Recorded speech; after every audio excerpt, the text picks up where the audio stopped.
Hello दोस्तों, स्वागत है आपका all one day and the exam channel पे। तो शुरू में आपको बताने वाले हैं कि मोदी सरकार द्वारा एक बहुत बड़ा फैसला लिया गया है, जो 2019 का सबसे बड़ा फैसला माना जा रहा है। क्योंकि हम आपको इसमें बताने जा रहे हैं कि जो पिछड़े सवर्ण हैं, यानी कि हम आपको एक बात कोट करना देना चाहते हैं कि ये जो निर्णय लिया गया है ये सभी सवर्णों के लिए लागू नहीं होगा, यह केवल पिछड़े सवर्णों के लिए लागू होगा। इसके बारे में आपको बताऊंगा कि 10% आरक्षण मोदी सरकार सभी को देने जा रही है जो पिछड़े सवर्ण हैं। ठीक है, तो चलिए हम आपको इस वीडियो में पूरा बताते हैं कि क्या आज न्यूज आया है, न्यूज के बारे में बताएंगे और इसे किस आधार पर लागू होगा, किस धारा को यानी कि किस संविधान को अनुच्छेद को ये लोग संशोधन करेंगे, इनके लिए क्या मुसीबत हो सकती है, क्या दिक्कत हो सकता है इसको पारित करने में, और किस किस किस और जातियों को प्रभावित करेगा कि नहीं करेगा। ठीक है, सारी बातें हम इसमें डिस्कशन करने चल रहे हैं।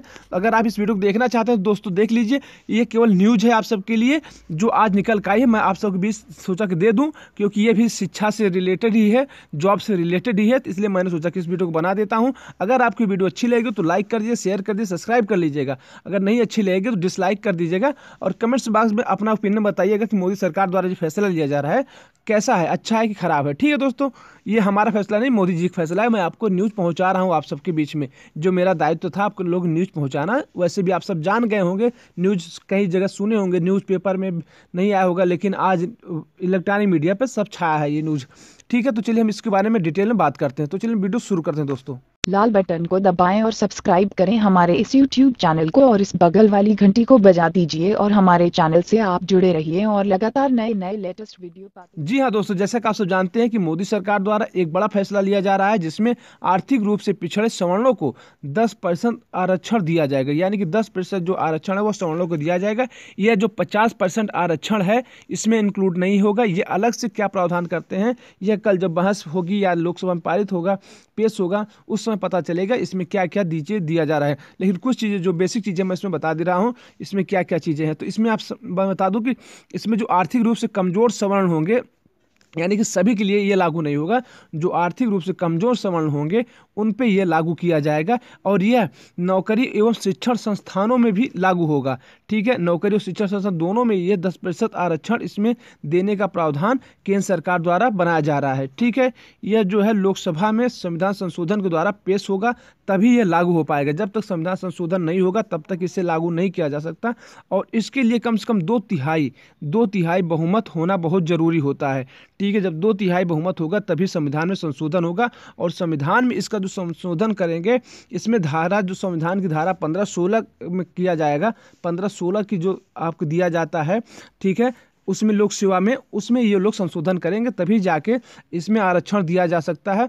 और इसमें कम से कम मैं बता दूं, सवर्णों को जो दिया जाने वाला ये आरक्षण है, ये जो मौजूदा 50% आरक्षण है उससे ये अलग होगा। ठीक है, अभी ये क्लियर नहीं है कि किस पर इफेक्ट करेगा, मतलब ओबीसी का, SC ST का या जो और अन्य कैटेगरी के आरक्षण है उसमें ये इफेक्ट करेगा कि नहीं करेगा, अभी ये क्लियर नहीं है। मुझे जहाँ तक लगता है कि ये ऐसा बनाया जाएगा कि जिससे कि और जो आरक्षण वाली जातियाँ हैं उनको प्रभावित ना करें। क्योंकि अभी लोकसभा का चुनाव है, तो किसी को ये हो सकता है कि खुश करने के लिए और किसी को दुख करने के लिए ये लोग काम नहीं करेंगे, सबको बराबर दर्जा देने के लिए कुछ काम ये करेंगे। अभी जो पूरा अभी बहस होगी इस पर हम आपको बताएंगे डिटेल में। ठीक है, अगर ये पारित हो जाता तो फिर भी मैं आपको बताऊंगा क्या है। लेकिन जो अभी है, अभी ऐसा प्रतीत नहीं हो रहा कि किसी या OBC को, SC ST को और किसी को नुकसान होगा। हमें नहीं लगता कि इस पर किसी का भी नुकसान लाभ बनाएंगे ये लोग। हमको लगता है कि अलग से कुछ प्रावधान करके 10% उन्हीं गरीब लोगों को देंगे जिनके पास आर्थिक रूप से कमजोर हैं। और इसमें क्या क्या क्राइटेरिया जोड़ी जा रही है मैं इसमें बता दूं। इसमें जो संवैधानिक संशोधन विधेयक होगा, ये constitution amendment bill to provide reservation to economics where section 2018 के अंतर्गत होगा। यानी कि जो लोग आर्थिक रूप से कमज़ोर हैं उन्हीं को ये दिया जाएगा। ठीक है, जो सवर्ण वाले हैं। और इसमें जो मानक तय किया जाएगा, जैसा मुझे थोड़ा सा हल्का हल्का हिंट मिला है कि इसमें जो मानक होगा, यानी कि किस आधार पर ये पात्र होंगे आरक्षण लेने के लिए, किस आधार पे आप जो सवर्ण पिछड़े वर्ग में आते हैं वो किस आधार पर योग्य होंगे, किसको कैसे इनको बांटा जाएगा कि हाँ इन्हीं को आरक्षण मिलेगा। तो इसमें जैसे हम बता रहे थे, इसमें होगा कि जो आर्थिक रूप से कमज़ोर वर्ग हैं उनको तो इस तरह से परिभाषित किया जा रहा है कि जिनकी सालाना आय जो है 8 लाख रुपए से कम होगी उन्हें आरक्षण के दायरे में लाया जाएगा, ठीक है। और आर्थिक रूप से जो कमजोर दायरे में आते हैं, बस यही है। और उसके बाद ये जो है यह ओबीसी आरक्षण में लागू क्रीमी लेयर की सीमा के बराबर ही समथिंग है, ठीक है। इसी को आधार बना के जो क्रीमी लेयर बनाया नहीं किया आरक्षण ओबीसी का, उसी आधार पे इनको 10% दिया जाएगा, ठीक है। लेकिन हम बताते चले कि यह किसी को इफेक्ट नहीं करने वाला है, ना जनरल, ना ओबीसी, ना SC ST किसी भी आरक्षण को प्रभावित नहीं करेगा, ये अलग से इनको दिया जाएगा, ठीक है दोस्तों। तो इसके अलावा जो है क्या क्राइटेरिया है इसमें, इसके अलावा जो है कि जिनकी कृषि योग्य भूमि जो है वह 5 एकड़ से कम होगी, ठीक है, उन्हें भी इस दायरे में रखा जाएगा। यानी कि पहली बात तो मैंने आपको बताया 8 लाख से कम, दूसरी ये 5 एकड़ से जो की ज़मीन कम है कृषि योग्य भूमि, उनको रखा जाएगा। अन्य मामलों में मैं बता दूं कि अगर आपको आवासीय घर यानी कि रेजिडेंशियल हाउस 1000 वर्ग फीट से कम अगर होगी तो भी आप इसके दायरे में आएंगे, ठीक है। और अधिसूचित नगर पालिका में अगर आप हैं तो 100 गज से कम का प्लाट आपके आरक्षण की लाभ पा सकते हैं। यानी कि जो नगर पालिका के अंदर ज़मीन होता है या शहर कस्बे में जो आपका ज़मीन हो गया टाउन एरिया में, वहाँ पर आपको 100 गज से अगर कम है तो आप इसका लाभ ले पाएंगे, जो सवर्ण पिछड़े माने जाएंगे, ठीक है। और इसमें जो है गैर अधिसूचना जो नगर पालिका में है तो उनका जो आवासीय प्लाट की सीमा 200 गज भी रखी जाएगी इसमें, ठीक है। अब देखिए इसका जो ये क्राइटेरिया है, इसी आधार पे मैंने आपको बताया कि 8 लाख से सालाना कम हो, 5 एकड़ से ज़मीन कम हो जोत वाली, और इसके हिसाब से जो 100 गज की 200 गज की क्राइटेरिया रखी गई है, ये सब अगर इतना से कम है आपको तो इसमें आपको लाभ दिया जाएगा। और जो संविधान संशोधन है इसमें आपको मैं बता दूं कि जो 50% से सीमा से अलग इसको संविधान में लाया जाएगा, और इसके लिए जो संविधान में बहस होगी और पारित कराने के लिए 2/3 बहुमत चाहिए, ठीक है। आप सभी को पता है कि जब संविधान संशोधन किया जाता है तो उसके लिए लोकसभा में आपको 2/3 बहुमत होना आवश्यक है, तभी आप संविधान संशोधित कर सकते हैं। नहीं तो संविधान संशोधन नहीं होगा, और जब तक नहीं होगा तब तक ये मूर्त रूप नहीं लेगा ये आरक्षण, ठीक है।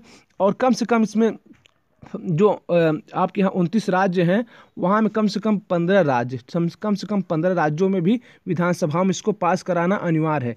जब तक ये 15 राज्यों में पास नहीं होगा, लोकसभा में पास नहीं होगा, राज्यसभा में पास नहीं होगा, तब तक इसको लागू नहीं कर सकते। लेकिन जैसा कि मोदी सरकार इसकी एक्टिव है, इसको लागू करा लेगी, क्योंकि इनकी सरकार भी काफ़ी जगह है। और ये केवल हम आपको बता दें, अगर ऐसा होता है तो ये मोदी सरकार के लिए गेम चेंजर काम करेगी, क्योंकि लोकसभा चुनाव है। अगर दूसरी जातियों को प्रभावित नहीं करेगा, मतलब दूसरी जातियों को हक नहीं मारेंगे, और सवर्णों के लिए भी एक आरक्षण का क्राइटेरिया लागू कर देंगे अच्छे ढंग से, तो इनको चुनाव भी फायदा मिल सकता है। यही सब देखते हुए सब किए जा रहे हैं, ठीक है। तो देखिए अभी तक पूरा न्यूज़ निकल कर नहीं आया, जैसा कि अभी लोकसभा में कल पेश ही होगा, तो जैसा आएगा मैंने आपको न्यूज़ जरूर दूंगा। ये हो सकता है कि जो सामान्य वर्ग में पिछड़े भाई हैं उनके लिए भी बेनिफिट हो जाए, और किसी के घातक ना हो, मतलब किसी के लिए नुकसान ना हो, बस, ठीक है। हम ये चाहते हैं कि सबको मिले, आरक्षण मिले या कुछ मिले, सबको बराबर हक मिले, ठीक है दोस्तों। आपकी क्या ओपिनियन, आप अपनी बात हमें बताएं, रखें, अपनी भी सलाह दें, ठीक है। ये हमारा सोचना है, आपके क्या सोचते हैं बताएं।